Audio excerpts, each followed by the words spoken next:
Ma'am ఇప్పుడు ఫిబ్రవరి వస్తుంది కదా, అసలు ఫిబ్రవరి నెలలో ఏ ఏ రాశుల వారికి ఎలా ఉండిపోతుంది అంటారు? రాశి ఫలితాలు మాట్లాడుకుందాం. అందరికీ ఇంట్రెస్టింగ్ టాపిక్ కూడా నాది. ఫస్ట్ రాశి ఫలితాలు మాట్లాడుకునే ముందు ఎప్పుడు మనం మాట్లాడుకునేది గోచారం మాట్లాడుకుంటాం. అందరికీ తెలుసు 12 రాశులు ఉంటాయి, అలాగే 12 భావాలు చెప్తాము, 27 నక్షత్రాలు, 9 గ్రహాలు. సో ఆ గ్రహాలు ఏంటంటే ఒక చోట ఉండవు. చాలామందికి డౌట్లే ఉంటాయి ఏంటంటే పుట్టినప్పుడు చాలా బాగుంది, ఇప్పుడు చాలా బాగాలేదు. అంటే పీరియడ్ మనకి మారుతూ ఉంటుంది, అంటే దశా సిస్టమ్ అంటే మన టైం మారుతూ ఉంటుంది అనమాట. దేని బట్టి, మన నక్షత్రం బట్టి. అలాగే దీంట్లో ఏంటంటే ఇంకా చాలా ఉంటాయి. అంటే లగ్నం చూసుకోవాలి, నక్షత్రాలు చూసుకోవాలి, రాశి చూసుకోవాలి, తర్వాత మిగతా ప్లానెట్స్ కూడా చూసుకోవాలి. అంటే రాశి వారీగా మాట్లాడడం అంటే ఏంటంటే చంద్రుడు ఎక్కడున్నాడో దాన్ని రాశి అంటాం అనమాట. అంటే ఆ భావం కానీ ఆ హౌస్ కానీ, అంటే హౌస్ అని చెప్తూ ఉంటాం, 12 రాశులు అంటాం. సో హౌస్ని మనం ఏంటంటే రాశి అంటాం అనమాట. సో రాశి నుంచి ఏంటంటే 9 గ్రహాలు ఎలా ఉన్నాయో చూడటం అనేది జరుగుతుంది. అలాగే సూర్యుడి నుంచి కూడా మనం చూస్తాము, అలాగే లగ్నం నుంచి కూడా చూస్తాము. వీటిని సుదర్శన చక్రం అని చెప్తూ ఉంటాం. దాంతోపాటు ఏంటంటే మనకి వింశోత్తరి దశా సిస్టమ్ పీరియడ్ ఎలా ఉంది అవి కూడా చూస్తూ ఉంటాం అనమాట. ఇవన్నీ చూసుకుంటేనే మనకు కరెక్ట్గా ఒక ప్రెడిక్షన్స్ అనేది ఇవ్వగలం. ఇదంతా ఎందుకు చెప్తున్నాను అంటే ఇప్పుడు రాశి వారీగా మనం మాట్లాడుకోవాలి. ఎందుకంటే మనకి జాతకం ఒక్కొక్కరిది డిఫరెంట్గా ఉంటుంది. అంటే ఒక రోజులోనే చాలా తేడాలు వచ్చేస్తూ ఉంటాయి. ఎందుకంటే లగ్నం మారుతూనే ఉంటుందన్నమాట. అంటే సూర్యోదయం బట్టి మనకి వస్తూ ఉంటాయి లగ్నాలు. సో ఈ లగ్నం ఉదయించే సూర్యుడు అంటాం, దాన్ని బట్టే జాతకం ఒక్క రోజులోనే చాలా మారుతాయి. సో జనరల్గా మనం మాట్లాడుకోవడం అంటే రాశి వారిగానే మాట్లాడుకోగలం, రాశి ఫలితాలే మాట్లాడుకుంటాం అనమాట. ఎందుకంటే మనం లాస్ట్ టైం చేసింది కూడా మనం కొంతమంది ఏం పెట్టారంటే అవును నాకు ఇది అవ్వట్లేదు, ఇది అయింది అంటే రాశి వారిగా మనం మాట్లాడుకునేది సింగిల్ పాయింట్. ఇవన్నీ చెప్పడం అందుకనమాట. సింగిల్ పాయింట్లో మాట్లాడుకున్నప్పుడు అదేంటంటే ఇట్ ఈస్ నాట్ నీ జాతక ప్రెడిక్షన్ కాదు అది. It's not a personal prediction, it is a general prediction. So general ప్రెడిక్షన్స్లో అంటే ఏంటంటే అన్నీ కరెక్ట్గా వస్తాయి, అన్నీ కరెక్ట్గా రాంగ్ అవుతాయి అని చెప్పడానికి ఉండదన్నమాట. అండ్ ఆల్సో రాశి వారీగా మాట్లాడుకున్నప్పుడు నేను చెప్పినట్టు ఒకే ఒక గ్రహం మనం చూస్తున్నాం, అంటే చంద్రుడు. ఏ రాశిలో ఉంటే రాశి అంటాం, అంటే ఏ హౌస్లో ఉంటే దాన్ని రాశి అంటాం అనమాట. సో జనరల్గా రాశి ఫలితాలు ఎప్పుడైనా మాట్లాడుకోవాలి అంటే గోచారం చూసుకుంటాం. గోచార రీత్యా ఈ నెల ఏమవుతుందో చూద్దాము. మనం ఎప్పుడు మాట్లాడుకునేది ఫస్ట్ శనిగ్రహం. శనిగ్రహం ప్రస్తుతం ఎక్కడున్నారంటే మీనరాశిలో ఉన్నారు. ఆయన కూడా ఏంటంటే డైరెక్ట్ మోషన్లో ఉన్నారు. సో తప్పక ఇంకా మీనరాశిలోనే ఆయన ఈ నెల అంతా ఉంటారు. మనం మాట్లాడుకునేది ఫిబ్రవరి రాశి ఫలితాలు. నెక్స్ట్ మనం మాట్లాడుకునేది జూపిటర్, అంటే గురుగ్రహం. గురు ఏంటంటే రిట్రోగ్రేషన్ వక్రిచున్నారు, ఆయనేమో మిథునంలో ఉన్నారనమాట. రాహు కేతువులు ఎక్కడున్నాయంటే మనకి కుంభంలో రాహు, అలాగే కేతు ఏమో మనకి సింహంలో ఉన్నారనమాట. ఇవి కూడా ఈ నెల అంతా ఇక్కడే ఉంటాయి. మనం ముందు కూడా మాట్లాడుకున్నాం, కూటమి జరుగుంది అంటే ఏంటి, ధనుర్రాశిలో. ఇప్పుడు అదే కూటమి మనకి మకరంలో జరిగింది. అంటే జనవరి మనకి తెలుసు మకరానికి మనకి సన్ వెళ్ళారు, అంటే మకర సంక్రాంతి కూడా మనం సెలబ్రేట్ చేసుకున్నాము. అలాగే ఏంటంటే ఇప్పుడు సన్ మనకి కుంభానికి 13th ఫిబ్రవరి వెళ్తున్నారనమాట.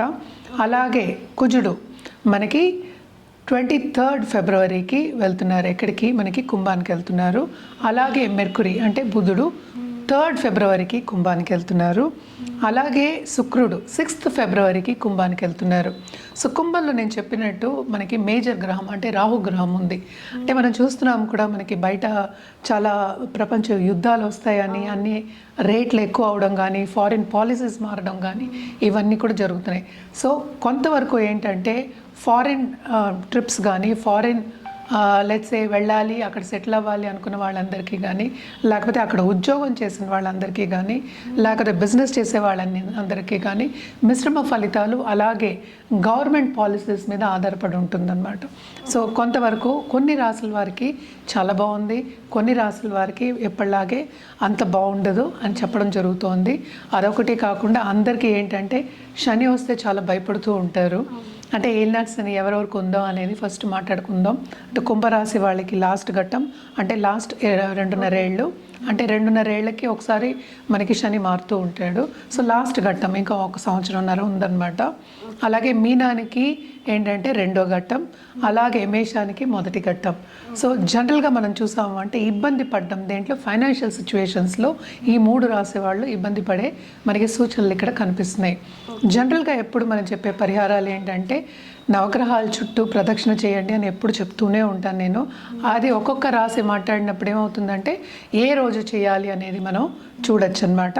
జనరల్గా ఏంటంటే నవగ్రహాల చుట్టూ తిరగడం అంటే ప్రదక్షిణ చేయడం, అలాగే నవగ్రహ స్తోత్రాలు చదువుకోవడం, నవగ్రహ హోమాల్లో పాల్గొవడం చాలా మంచిది. అదొకటి కాకుండా ఈ మధ్యన చాలా మటుకు ఏంటంటే దేవి పూజలు చేయడం అనేది జరుగుతోంది.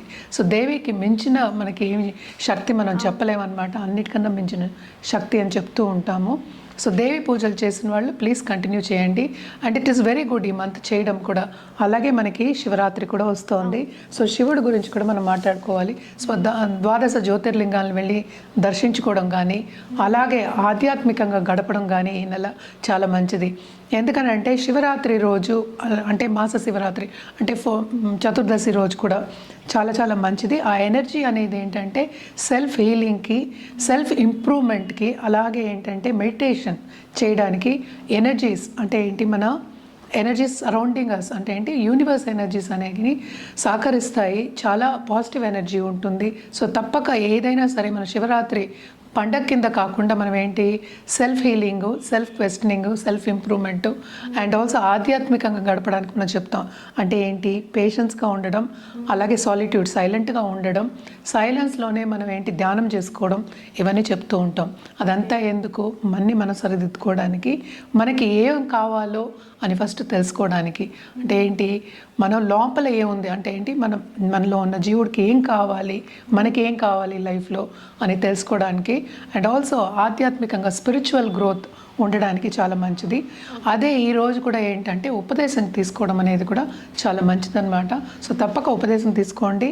లేకపోతే రాత్రంతా జాగారం చేసి శివనామంతో జాగారం చేసి శివుని తలుచుకుంటూ తెల్లారగట్ట అంటే లేచి మళ్ళీ మన కార్యక్రమం చేసుకోవడం అనేది చాలా మంచిదన్నమాట.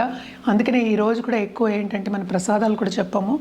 అండ్ ఆల్సో మనకి ఎక్కువ అంటే పండగ కింద మనం చెప్పాం, అంటే పెద్ద పండగ అన్నట్టు చెప్పాం. ఏదైనా సరే ఆధ్యాత్మికంగా చేసుకోవడం, మనకి మనం ఇంప్రూవ్ చేసుకోవడానికి చెప్తూ ఉంటాము.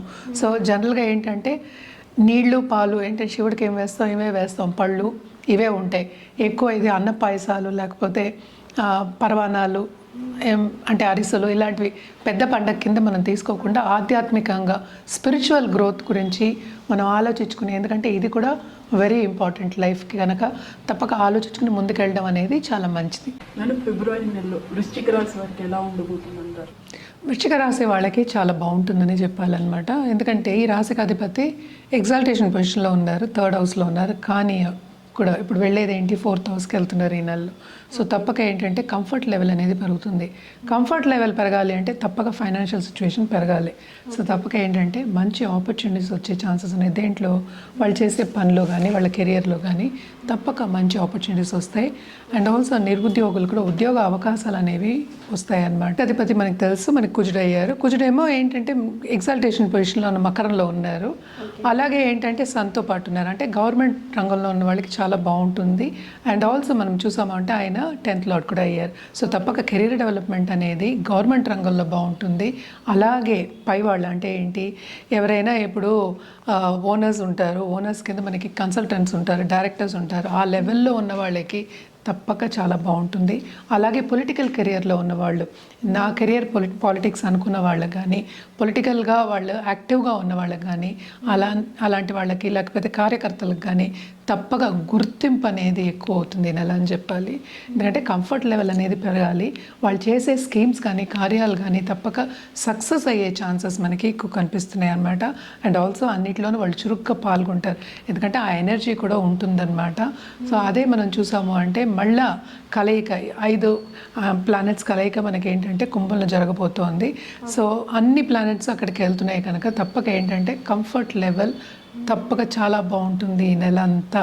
అలాగే నిరుద్యోగులకి ఇందాక చెప్పినట్టు వాళ్ళు అనుకున్న ఉద్యోగం వచ్చే ఛాన్సెస్ కానీ సాధించడం కానీ, వాళ్ళు అనుకున్న జాబ్ సాధించడం కానీ తప్పక ఈ నెలలో వాళ్ళకి మంచి ఆపర్చునిటీస్ కానీ మంచి బ్లెస్సింగ్స్ కానీ లేకపోతే పాజిటివ్ వైబ్స్ అందాం, పాజిటివ్ వైబ్స్ కూడా మనకి కనిపిస్తున్నాయి అన్నమాట. అదొకటి కాకుండాను మనం చూసామంటే 12th లార్డ్ కూడా 4th హౌస్కి వెళ్తున్నారు. సో తప్పక దాంపత్య జీవితంలో కూడా కొంతవరకు అనుకూల పరిస్థితి అనేది నెలకొంటుంది. అలాగే ఇన్నోవేషన్స్ చేసే వాళ్ళు కానీ స్టార్టప్స్లో ఉన్న వాళ్ళకి కానీ తప్పక బ్రహ్మాండంగా ఉంటుంది మంత్.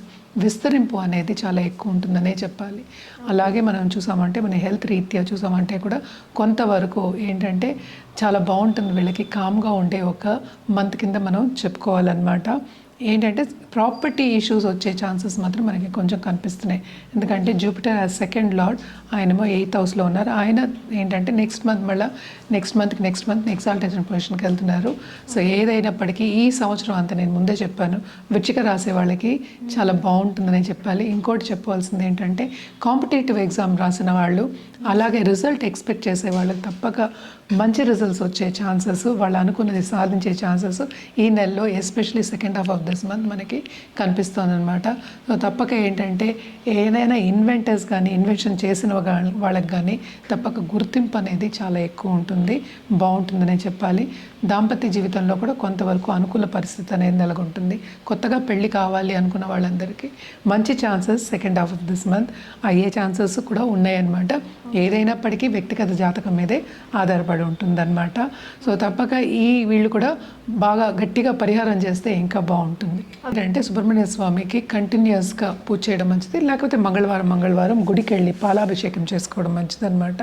అలాగే పిల్లలు కావాలి అనుకున్న వాళ్ళు తప్పక మంచి వార్త, అంటే మనకి ఇందాక చెప్పినట్టు మంచిది కనిపిస్తుంది, పాజిటివ్ వైబ్స్ కనిపిస్తున్నాయి కనుక తప్పక సుబ్రహ్మణ్య స్వామికి ఎవ్రీ ట్యూస్డే వెళ్ళి పాలాభిషేకం చేయించుకోండి, ఎస్పెషల్లీ పిల్లలు కావాలి అనుకున్న వాళ్ళు. అలాగే కొత్తగా పెళ్ళైన వాళ్ళకి కూడా ఇంట్లో అనుకూల పరిస్థితి ఉన్నప్పటికీ ఇంకా బాగుండాలి, హ్యాపీగా ఉండాలి అనుకున్న వాళ్ళు తప్పక సుబ్రహ్మణ్య స్వామిని కొలవండి.